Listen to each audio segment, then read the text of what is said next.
Last time we were discussing about the alignment. So many of us were asking about this flexion extension mismatch.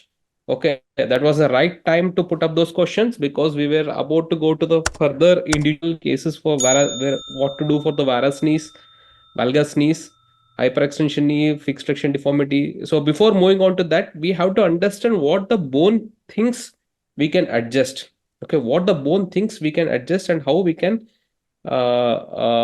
manage the mismatch. Okay, so before moving on to this will be my initial topic, which this is my initial slide, sorry, initial slide, which everyone should know.